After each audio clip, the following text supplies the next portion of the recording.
Welcome to the Lips Reaction. I'm Lips. Do you want to go on a Severance journey with me today?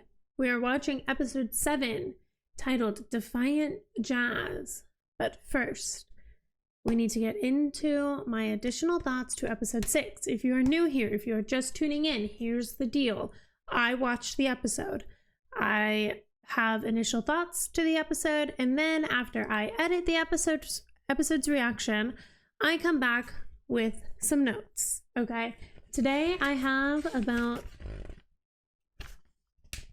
3 pages of notes, scratches, kind of, if you will. So not all of them will necessarily be voiced here, just the ones that as I go through here right now, I will mention what stands out to me, and then we will watch episode 7. I will drop you my reaction. I will leave you my initial, right off the press, hot off the press thoughts. And then right before episode 8, I'll leave you even more thoughts on episode 7. Assuming that I have them, I haven't yet not had any additional thoughts. That is the process here. So thank you for joining me. I'm glad you're here. If you want to watch full-length reactions to this or anything else you see here on the channel, head over to Patreon. That is where you can do so. You need your own copy, you sync up, you watch along. Okay, let's get into the tea. Obviously, last episode, it started with Harmony doing her cult shit, okay? Honestly, Harmony seems like the most devout Kier enthusiast out there. However, if I got a ticket to the Carnival, I would go for research purposes. But I would like to know what's going on there. So it did seem like based on a different... At one moment we see like a photo of a young girl in front of a school titled the Myrtle Egan School for Girls. Founded in, I think it said 1953. The date was actually kind of hard to read. And then in another shot, it did seem like it was her name on like a diploma. So I assumed that that was her photo there. But then there was also a different shot in that same like cult-like moment right at the beginning of the episode where there was a hospital bracelet. And the hospital bracelet had the name Charlotte Cobell. Date of birth 3/17/44. So I'm assuming that would be like her mother? But I don't know. It's not... It can't be her. Unless Lumen also has some like anti-aging medicine. As far as I know, this is set in like current day. But yeah, so that felt like it was of note that I saw that bracelet. Because at first I thought, oh my gosh, is that her original name? And then I thought, oh, does she have a daughter? And then when I was able to like really zoom in on the date, I was like, okay, no, maybe her mom?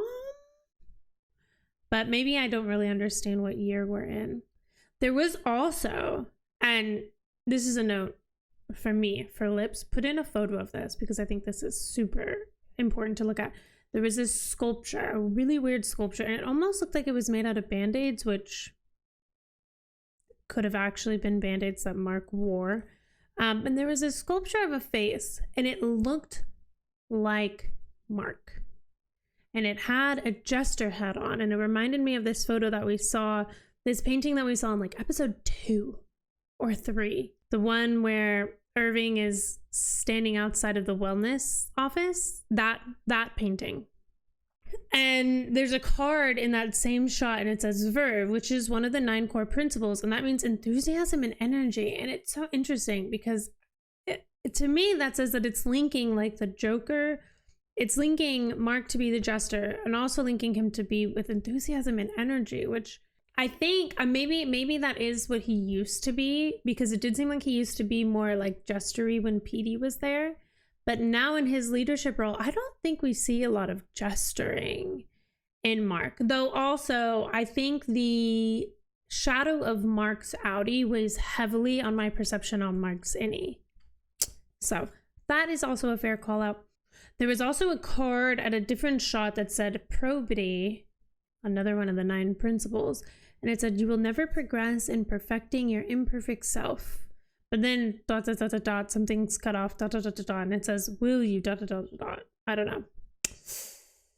Coming back to the book, the brother-in-law's book, Contraband, Existing Within the Walls of Lumen. We're reading chapter 29 today, and we're talking about camaraderie. And this is interesting. Rick says it comes from the Latin word camera, which means a device to take a photograph. And this is what set me off, and this is why I'm taking these notes, right? Because I called it out a few episodes ago, and I don't know if this will at all circle back or if this is at all linked, but like the babysitter, Milchek, he's always, well, at the beginning of the season at least, he was always taking photos of things, always using that camera. And it's interesting because I do feel like that photo and that presence on the desk is like a way to try to build camaraderie within the four that work in that office. Oh, but also the art they put around the office is also kind of put there to manipulate and maybe sometimes build camaraderie, but also just sometimes I think to scare them. It says the best photographs are not of individuals, but of groups. But best photos are of groups of happy friends who love each other deeply. Again, this manipulative thing, this thing that like corporate America loves to do. That's like, your family, everyone you work with is your family, which Lumen also likes to do. So just to link that to like real life. Oh, okay. But also Rick says that camaraderie is standing together in hard times. It's recognizing a common struggle in another person and reaching out to them with a loving hand, which I think mirrors kind of how Mark is treating Helly at the moment. And that's all I have to say about that. But, and this is a one-liner. This is a hot drop for you. I don't know what this means yet. It was a very specific shot of Helly drawing something. What she was drawing was a lamp. I love lamp. We all love lamp. Okay. Why the hell is she drawing a lamp? It makes me think of the candle and Mark sculpting the tree. The tree, presumably he sculpted the tree the day after he went to go see his wife, who, well, not his wife, but the like tree that his wife presumably hit and died at, where the car accident happened. So there's that. Okay, something that flew over my head in the last episode, it was Helly said when they walked into the O&D like area where everyone was, she said, this is more people than I've ever seen. And I thought that was interesting because it really just flew over my head. I thought, oh yeah, more people than you've ever seen in the office. But no, like actual any Helly, that would be the most people she's ever seen. And that was just kind of a staggering realization because for me, the innies and the outies kind of blur together. And even though we don't know anyone else's outie, like perception of real life blurs in with my perception of these innies. And so that was just kind of a staggering moment that didn't hit me in the moment when I was watching the episode, did hit me big time when I was editing the episode.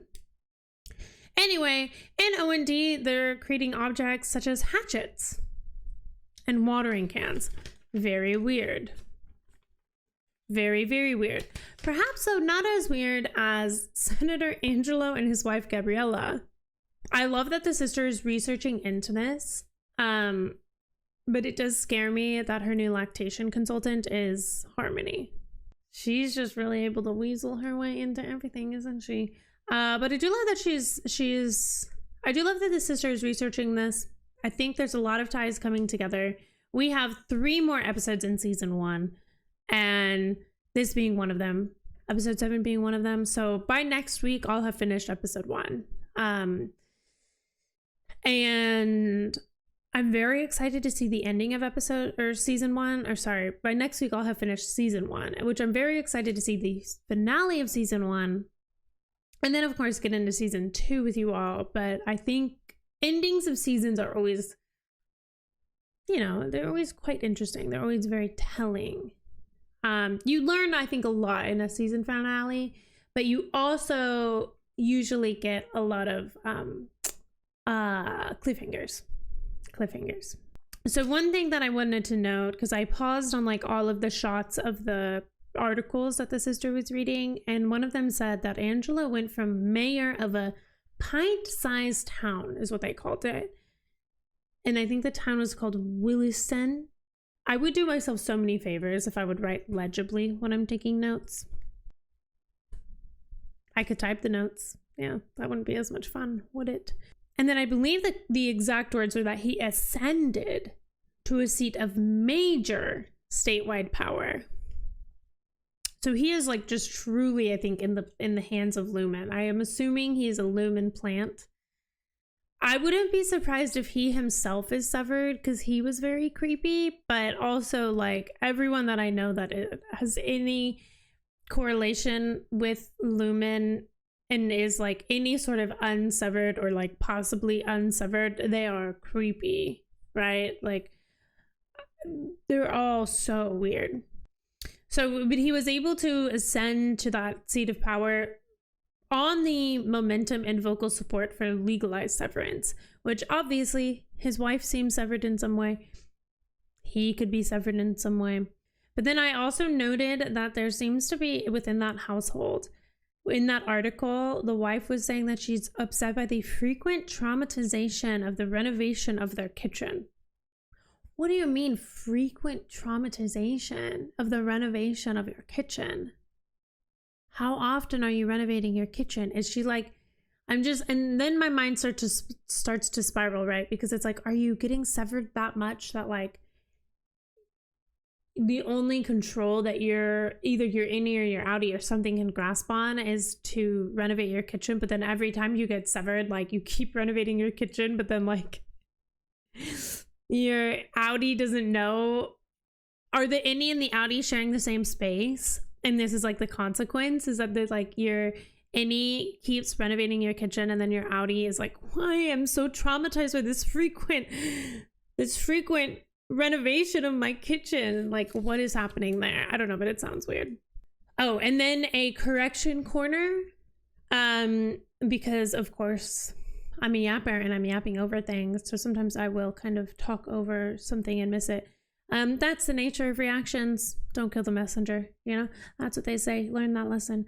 But David, I thought that David did still have the card in his pocket. No, he did put that card in the bathroom. So presumably that card that he stole would be gone now. So I was thinking that they could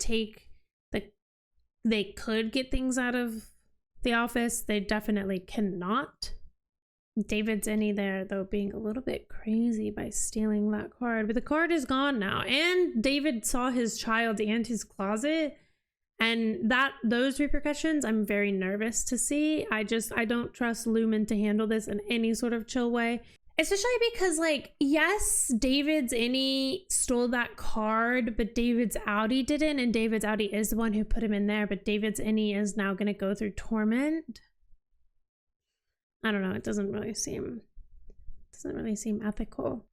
Oh, and then of course, so the scary boss guy, I think, is about to catch Ragabi and Mark in the act of sharing information. The act of what? Sharing information. Outie Mark won't know who the hell that guy is though, but Ragabi I think will. Oh. I don't even know did I even take notes on this? Did I even write this down? No, okay. Interesting. Last thought before we get into the actual episode. Mark was saying when he met Ragabi, I used to work at this school. When the boss man went to go speak to Harmony, he said to her, they're holed up at a certain school. Or like they think they have reports that like that's where she's hiding out, right? And I'm just feeling like there's some sort of weird interconnectedness. Why? It doesn't seem like Ragabi is personally reaching out to Mark, though by a course of different circumstances, she's gotten a hold of Mark, but she was already staying at a school, so it's not like she chose that meeting place to like ease Mark. But I don't know, I feel uncomfortable about that school part, and perhaps it being the same school that like the people at Lumen seem to have contacts with. I don't know. That all seems very weird. I just feel like I need that thought needs a pin in it for sure, but I think that's weird. But let's get into episode 7, Defiant Jazz. Perhaps we get some music. Jazz is one of my favorite music. So let's get into this episode without further ado. Again, like I said, don't forget to like and subscribe. And thank you for being here. I do read your comments, even if I can't always respond. I am really enjoying this aspect of watching, thinking, setting it aside for a day, editing, adding more notes, coming back, watching the next episode. It's truly creating a very enriched experience for me, and it seems like you guys are getting this like a similar experience out of it. So cool. I think that's really cool, and I'm really glad that we're doing it this way. But those comments are very affirming. So if you have left any comment to let me know that you are enjoying this pace and this style of reaction that we are doing for Severance, just know that it's not going unnoticed, and that it does mean the world that it's resonating with you the same way that I am enjoying doing it. Yeah. That sentence surely made sense to someone. Okay, let's get into it though. I'll see you in there. Who are you? Come with me. We're picking up right where we left off. Oh, they're not edging us today. Love that for us. But I am nervous Big Boss Boy is somehow also on our tail. Who are you? I'm the one who helped your friend. Helped? You mean reintegration? Killed him. If he had followed my post-op instructions and not simply run away at the first sign of sickness. That's not fair. I put that chip in your head. And what? I'm still the only one who can deactivate it. Oh, okay. Maybe Well, that's not too big of a surprise. Well, maybe Ernie does. You wonder if he's happy. I hate Does that he? term, Minnie. So infantilizing. Oh, sorry. And again, you've been severed for 2 years, right? So your Ernie really is still just a baby. Okay, well, that's infantilizing. But he only exists because of you. And for all intents and purposes, he is you. Do you really think he's different down there? Maybe he loves it, you're right. Maybe he dreams every day about clawing his way to the surface. Does he? You'll never know. And I don't really even know if I know if that's how You Mark brought him feels. into this world without his permission, based on your own desire for emotional convenience. Oh, I was about to say, well, isn't that just kind of like how we bring children into this world? But it is different. I think you want to do what's right. Both of you. Mark definitely seems like he's reaching for different things. Mr. Scout, Ah! I'm scared of this guy. we work together. You having a chat with someone, Mark? I'm a friend. Shit! Oh, she went in. Oh, she keeps going in. Uh-oh. Grab his arms. I wouldn't necessarily say this is a good introduction. I work with him. No, you don't. He's Doug Grainer, head of security on the 7th floor. Security? Oh my God. Oh, head of security. Don't!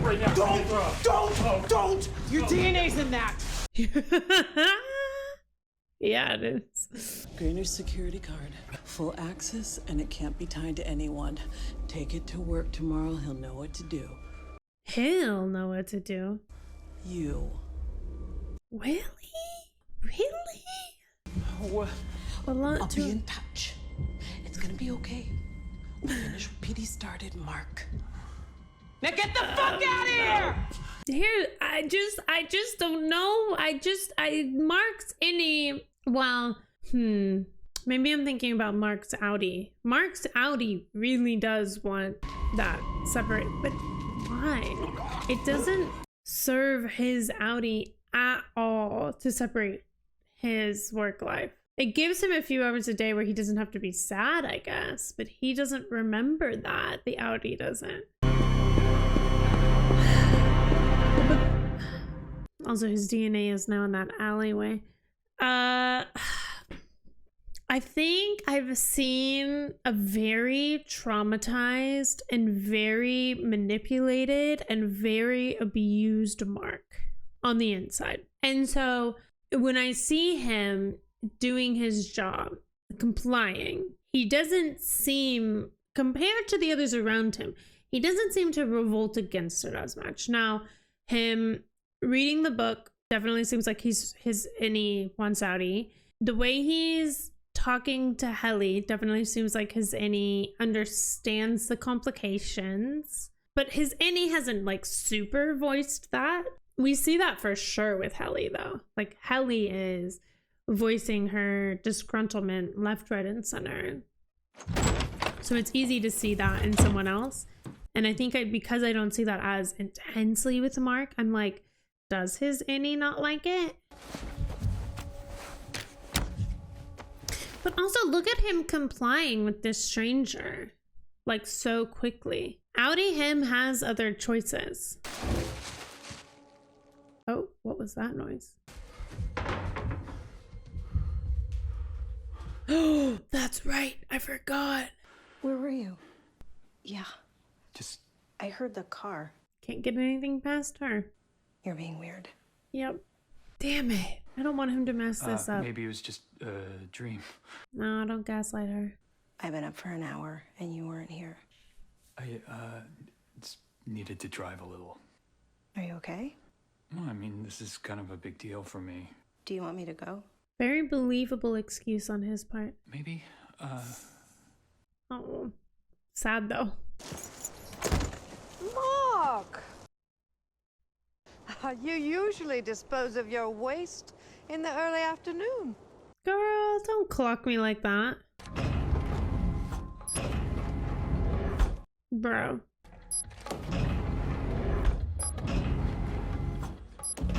So you're locking them in. Stop it! You're making me go crazy! I just don't even understand why that card getting out would be such a big deal. I have something for you. I too am delighted. Oh, good. Now we can focus on the final preparations. Final preparations. You've been a great leader to this department, Pergy. You deserve something special. Not another trip to the break room, I hope. Yesterday was quite enough. Oh, he got sent there? No, not that. Something else. A waffle party, perhaps? So intrigued to know what the waffle party is. Dylan G. What the hell was that? Walk with me. What do you mean, what the hell? Oh, because of the thing last night. Called the overtime contingency. You never told us you could do that. It's for emergency use only. And I didn't consult Miss Cobell because she's been so stressed. Oh, she has no idea. Was that my son? Uh-oh. He'd agreed to count to 1,000, which he then violated. Yeah, he's a kid. I really wouldn't mention this to your colleagues, Dylan. This OTC is pretty neat to know. Can you tell me his name? Not knowing is probably for the best.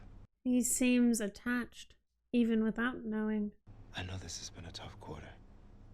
I'm gonna see about wrestling you up some special perks.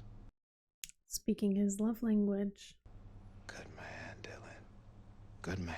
Uh-oh. Milchix is, he's gonna have to work overtime.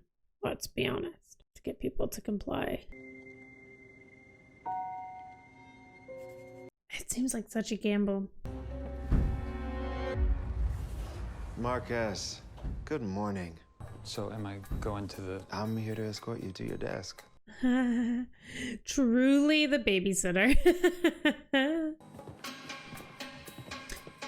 Mark, any Marky, can you talk to me? Can you hit me with some additional thoughts?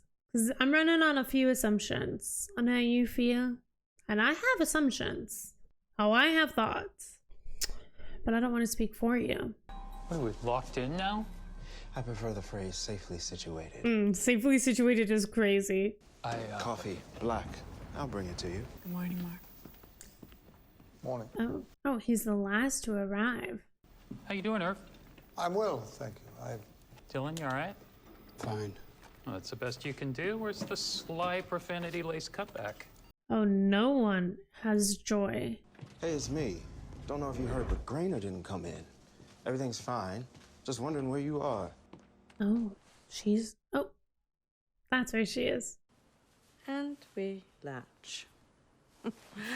Now you try. Jeez! It's a fake baby, but still. Oh. There she is. Yay! Yes. Baby sips. Oh, that's huge. Thank you for helping me. I'm happy for the sister because the mental toll of not being able to breastfeed your child can be a lot. Retreat. Oh, wrong person to open up to. But it was weird, because I saw her again at the park a few days later, and she 100% didn't remember me. What a snoot. Mark's company, Lumen, they say that they only sever people for work. Oh my gosh. What if someone, like, what if you wanted a baby, but you didn't want to? Birth it, go through the pain, remember the pain. Well, I don't think I'd remember even Clark Gable if I'd just given birth. So. Why do you think Mark did it? It was right after he lost his wife. Does Mark ever think he sees her? What? That is a weird question. Shouldn't there be labels on the soap dispensers? There's never been that. Seems like an O&D question. Oh, Irv is just trying to get us to go to O&D. Suppose he's being disciplined for our visit. Thanks to you. If only someone had told you that going there was a shitty fucking idea from the jump. Oof. Uh-oh. That's not a great attitude. What's this? It's an MDE. She got to 75%. No, she didn't. Did she? By reaching 75% refinement on Sienna, you have earned a 5-minute music dance experience. Music dance Mr. Milchek, she's at 73%. Yes, well, and it's with been the a tough camera, morning on all of us. camaraderie. Why for you? So he's doing this here. So she's like 2% away. Tamaraka. Defiant jazz. Defiant jazz! This experience is in Helly's honor. I urge all the refiners. Oh, David is not... David is struggling. Will it work on us? Let's find out. Okay, Milchek. Oh my gosh. Oh, even Irv. Wait. Why are they all not just dancing, but there's some smiles? Okay. Except for David. Oh, David? Why does that kind of eat? Oh. Never mind. It no longer eats. Oh wait, it's getting scary. Oof, they can't break David out of this trance. Uh-oh. Oh no.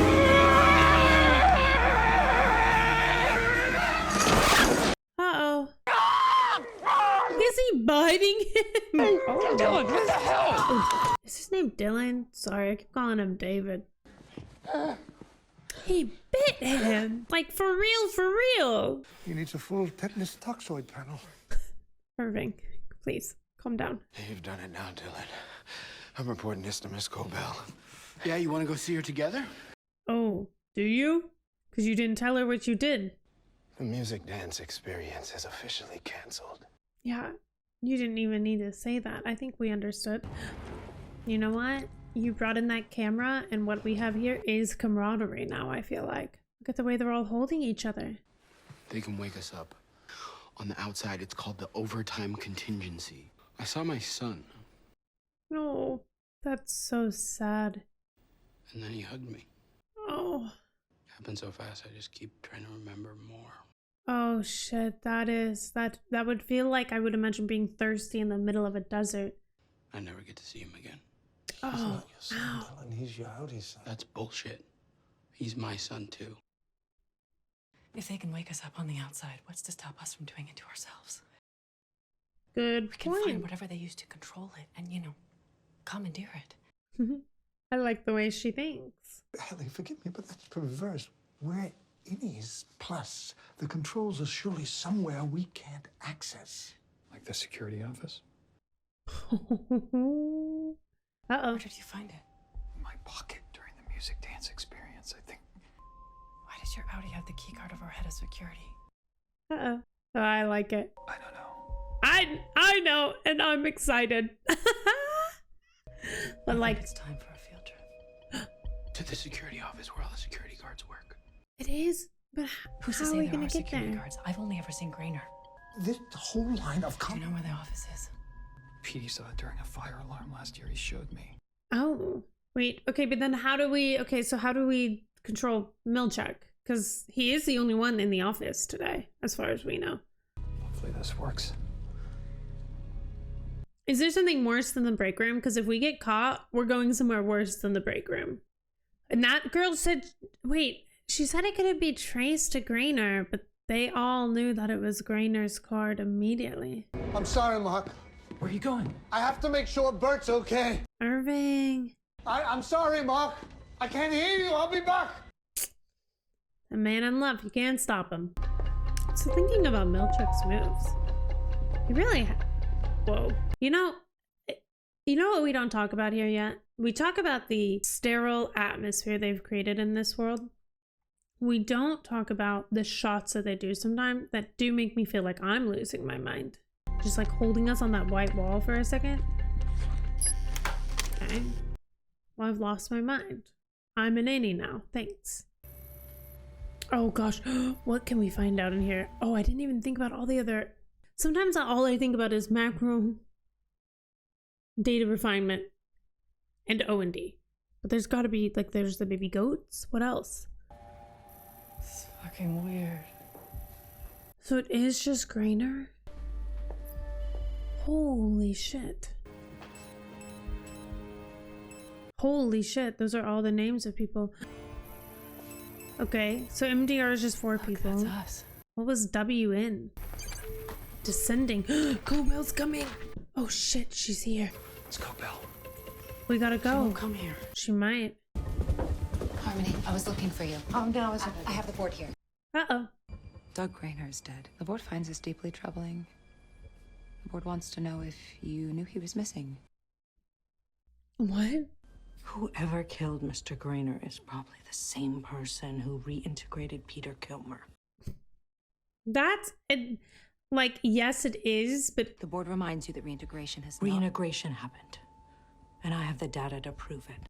oh well, I guess she did know where he was going. To share my findings in person. Oh, she wants to know who those people are. She wants to know who the board is. The board agrees. What? And will be available to meet with you at the Egan Family Gala next week. Oh wow. Details to come. Oh, she seems like I don't know what emotion I'm reading off of her. Scared, or like nervous, or I'm not. I look forward to receiving them. Okay. So no one is in there? That's lax as fuck. Or maybe it's enough that we think we're constantly being watched. True. There's a bunch of steps, but it's actually pretty straightforward. Trackball type, switch type, flip type, hold. Boom. To do this, one of us has to stay behind, Yeah, right? after work, I can do it. I've already been out, so it's only fair. Very noble of you, but I think it's designed as a 2-man operation. It's a 2-man operation? There are 2 lever switches that you have to hold open during the actual procedure, and they're on either side of the door. Oh, what? Greetings, designers, and one refiner. Uh-oh. And We'll he's have to like, get how those did... doors looked at. yeah, Bert G, Irv didn't give This. a heck. it's for you. Bert's leaving? Of course, I don't really know any of you. I come home feeling tired but fulfilled. I feel satisfied. Do you? Today is my last day Any with Bert you. doesn't want to leave. I'm certain you will remain with me in spirit in some deep yet completely inaccessible corner of my mind. Anyway, I just want to say thank you all. Anyway, I don't know you, but I'll miss you. Good job, buddy. Bon voyage. Oh, Irving. Oh no. Wait, I'm so sad. You're all just gonna stand here and let him die? Oh. Are we being punished for defying the guidance of the founder? Oh, shit. It'll happen to you too someday. You smug motherfucker. Oh, shit. You're not severed. You walk out of here with your memories. You carry them home with you every night. No one can rip them away from you. Snuff them out. But we just know he's not severed? That's enough! You will go back to MDR. Mr. Milchick, please. Don't say anything more. Milchick is having a bad day. You can stay for Bert's party and support his transition, but only if you behave in a manner that brings no shame upon yourself, the founder, or his progeny. Progeny? I don't know what's gotten into you people today. Any retirement song? You wake up and time has slipped away. Remember? Oh. Do you remember? No, they don't remember. How did they get Bert to retire? Offer him like a package? I mean, because the Bert and Irving thing was kind of getting in the way of them doing business. And if Bert was gonna work with Mark, oh fuck! Surely they somehow forced this.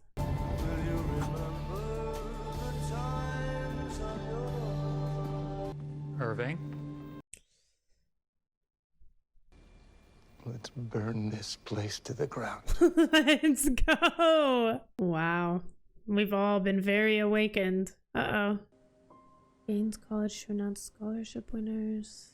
Look, Mark, I just don't think you're ready for this. No, I think I'm really ready. I don't think you're ready for anything. I think you're a mess right now. Oh, well, call it like you see it, girl. I'm sorry for talking about her. It has nothing to do with that. Watch this. What? Mark, that's not okay. That would not be endearing at all. What? Mark. Okay. Fumbled bag. You know, we'll talk all about Gemma. She was great. Bye. I respect that she walked away. I wish Mark wasn't alone, though. She was great. She was great, and you just ripped up her photo. We gotta tape it back together. Thanks. Oh. My wife was extraordinary. My wife liked other people's dogs. Why are they covering her face? Is that? Wait a second. Wait a second. Am I tripping? Is that the wellness woman? Well, no. Is it not her? Wait.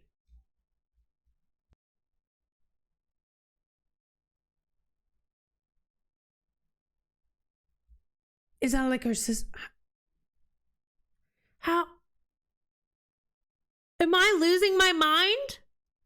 I'm losing my mind. I'm losing my mind. I'm losing my mind. I'm losing my mind. I can't look anything up. I can't look anything up. I can't even, I don't have it. I can't get any answers.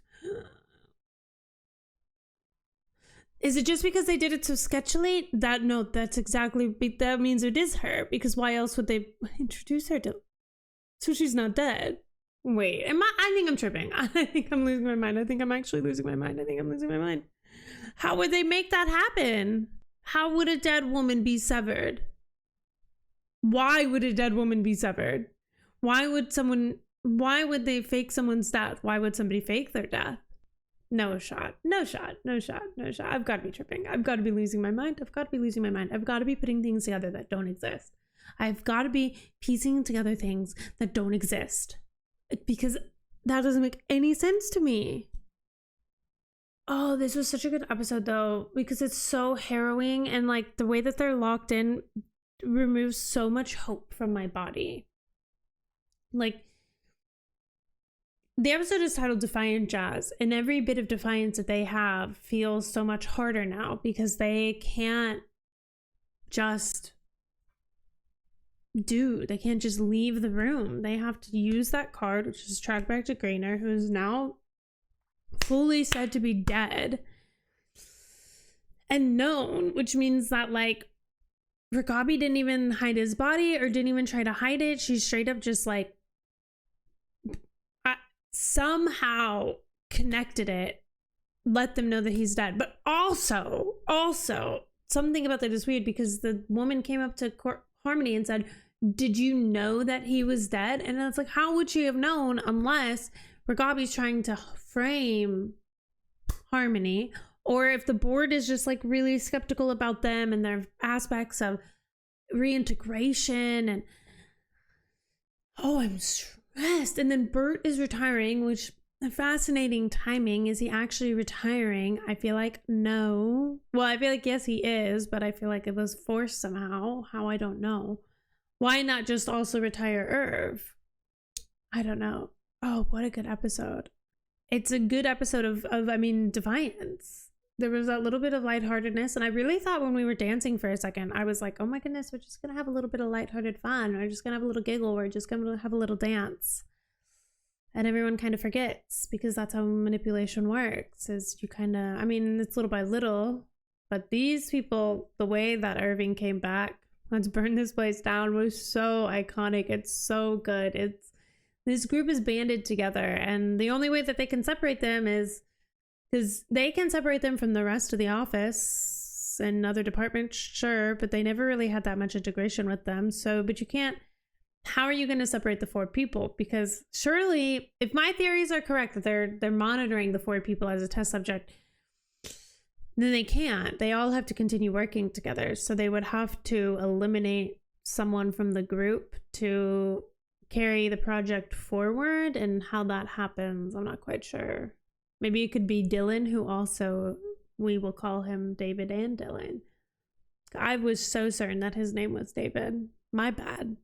His name is Dylan. Oh, shit. Oh, this episode was so good, but this is definitely one, I feel like the beginning of next episode is going to be long. I do really just feel that way. I don't know, because I think that ending has me feeling, second guessing everything that I feel and think. Yeah. I'm so nervous. But oh, this was such a good episode. What an ending. What an intensity was built. So much intensity. With 2 more episodes of the season left, it's like, what are they gonna do to us? What are they gonna do to us? Don't hurt me. Except for Duke kind of hurt me. Hurt me. Okay, I'm gonna, let me leave it here, because I truly feel like I'm losing my mind. And I think that ending has me second guessing everything, and I've lost every single thing that I wanted to say. But as you know, or maybe you don't know, I start every episode with additional thoughts on the previous episode that I watched. After I edit it, I take notes while I'm editing, and then I bring these notes to the beginning of the episode and we talk about it. And I find that to be a great way to watch this show. The comments have seemed to be agreeing with this system of watching this show. So if you want more additional thoughts on season 1, episode 7, then they will be in season 1, episode 8 reaction at the beginning, and all those episodes are timestamped, so you can go straight to the additional thoughts and then to the reaction part as well. So thank you for understanding that. I think I'm losing my mind. I truly think I'm losing my mind. Is this just the Severance experience? It feels like it is. It does feel like this is just the Severance experience, but let me know if I'm wrong. Okay. But thank you for being here. And don't forget to like and subscribe. And I'll see you in the next one. Bye.